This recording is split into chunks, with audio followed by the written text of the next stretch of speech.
Berdasarkan survei-survei terbaru, Siprus berada di antara 10 negara terbaik untuk hidup. Orang-orang yang beruntung dan lahir di sana atau mendapatkan kewarganegaraannya, memiliki salah satu paspor paling kuat di dunia. Ini tidak hanya berarti hidup di surga ideal, tetapi juga berarti menikmati keunggulan atas miliaran orang di tingkat global dan menikmati gaya hidup yang banyak orang hanya lihat dalam mimpi mereka.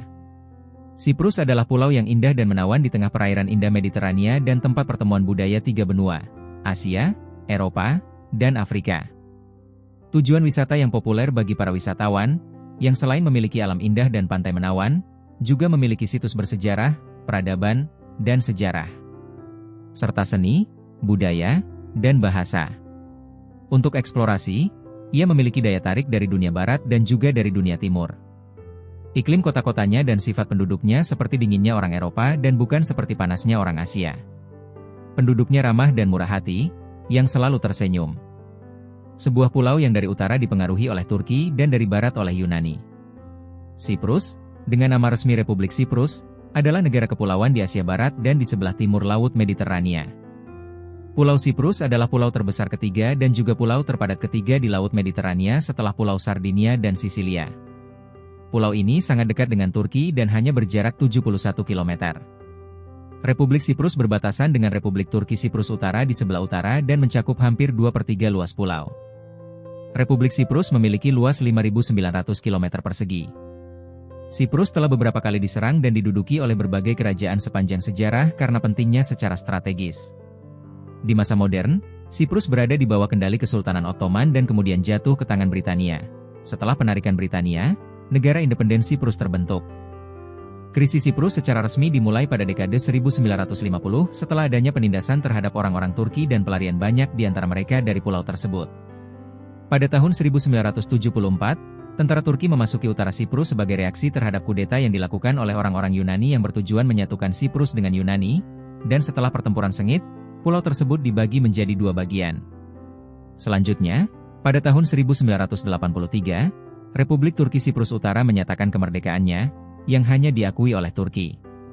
Saat ini, bagian utara pulau ini adalah wilayah yang dihuni oleh orang-orang Turki di Siprus, sementara bagian selatan umumnya dihuni oleh orang-orang Yunani. Di Siprus, kedua bahasa Yunani dan Turki adalah bahasa resmi. Orang Yunani adalah Kristen Ortodoks dan orang Turki Siprus adalah Muslim. Republik Siprus diakui oleh semua negara dan memiliki hubungan perdagangan.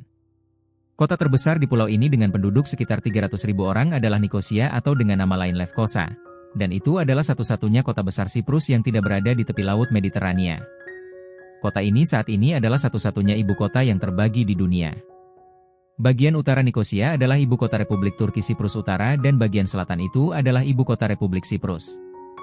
Sekarang, ada perbatasan antara kedua negara dan di tengah perbatasan yang disebut garis hijau, ada zona penyangga di mana pasukan penjaga perdamaian PBB ditempatkan. Lebar garis hijau ini berkisar dari 10 meter hingga beberapa ratus meter.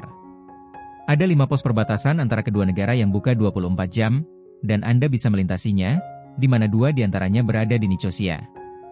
Jika Anda memiliki visa masuk sekali untuk Republik Siprus, sebelum pergi ke Siprus Utara, tanyakan kepada petugas perbatasan apakah mereka akan mengizinkan Anda kembali.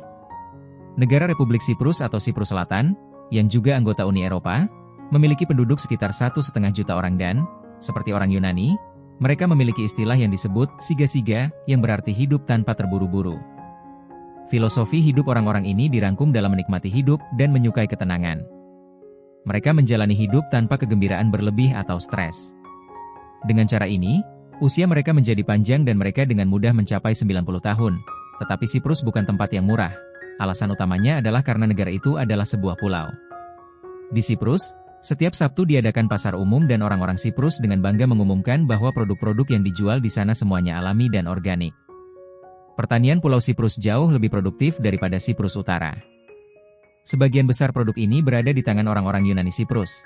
Mereka membudidayakan zaitun dan memproduksi minyak zaitun, menanam kentang, wortel, dan sayuran lainnya, serta membuat anggur dari kebun anggur mereka sendiri. Siprus juga dikenal untuk keju terkenalnya yang bernama Halloumi. Banyak orang tua di pulau ini hidup panjang umur karena mereka mengonsumsi makanan segar dan alami, khususnya minyak zaitun. Sementara sebagian besar orang di bawah 70 tahun di Siprus tidak berjuang dengan penyakit jantung, mereka tetap menyukai makan daging berlemak, terutama daging domba. bahkan di abad pertengahan.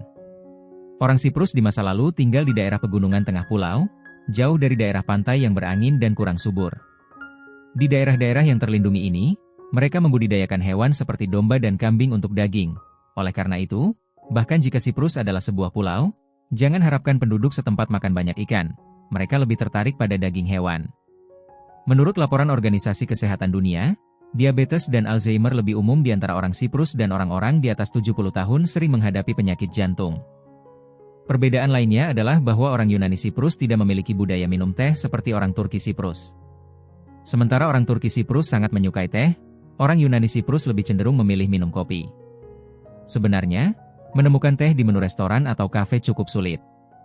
Orang Siprus umumnya minum teh hanya saat merasa sakit, dan kopi adalah minuman favorit sebagian besar penduduk di pulau itu. Di sini, juga karena sifatnya yang turistik, sewa rumah dan toko sangat mahal. Sebagai contoh, kota Limassol yang merupakan salah satu kota penting dan mahal di Siprus berada di ujung selatan pulau tersebut. Kota pantai ini dengan pemandangan indah memenuhi semua kebutuhan Anda, sehingga di Limassol Anda tidak bisa menemukan rumah yang cocok dengan sewa kurang dari 800 euro. Limassol dengan sekitar 100.000 penduduk dianggap sebagai kota terbesar di Siprus Selatan dan merupakan pusat ekonomi serta perdagangan laut. Meskipun bahasa penduduknya adalah Yunani, Anda juga bisa menggunakan bahasa Inggris untuk melakukan kegiatan Anda di negara ini dan berkomunikasi dengan masyarakat.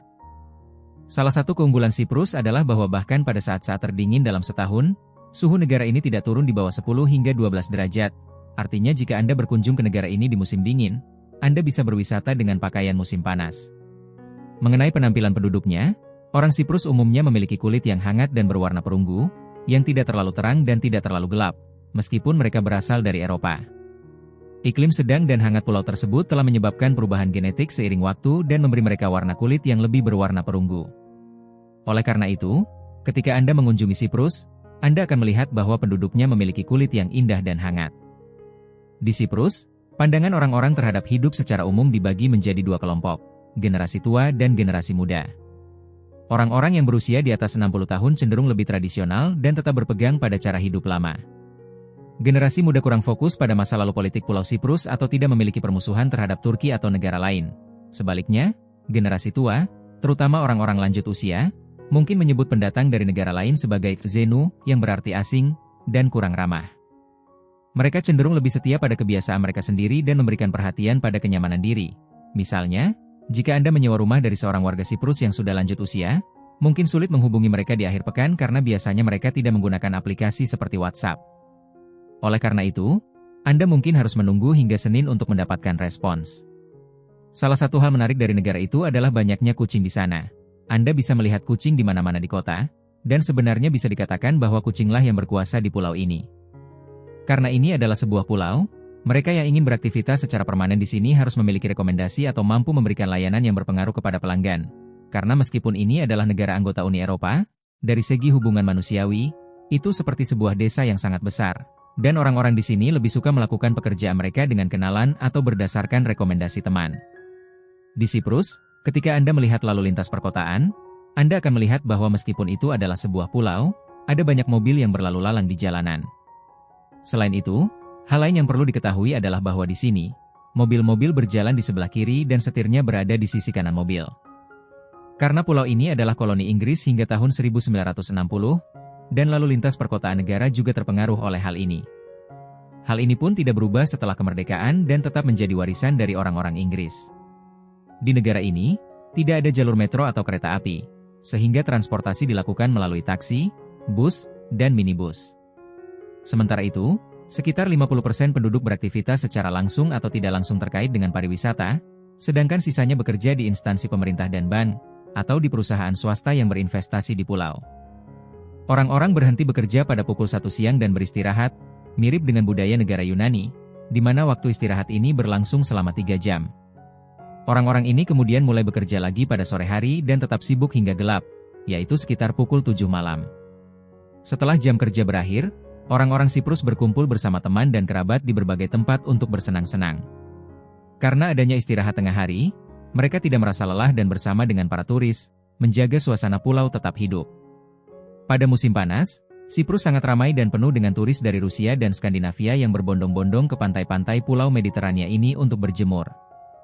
Tentu saja, tidak ada salahnya mengetahui bahwa hampir setengah dari pulau ini terdiri dari daerah pegunungan. Karena negara ini mahal, orang-orang dengan pendapatan rendah tidak memiliki kemungkinan untuk bermigrasi dan hidup di sini.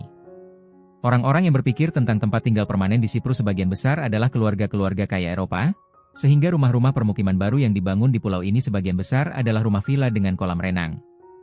Orang-orang yang bisa membeli rumah di negara ini dapat menyimpan kapal layar mereka di pelabuhan Siprus. Kewarganegaraan dan tempat tinggal Siprus melalui pembelian properti sangat cocok untuk mereka yang ingin menjadi warga Eropa secepat mungkin.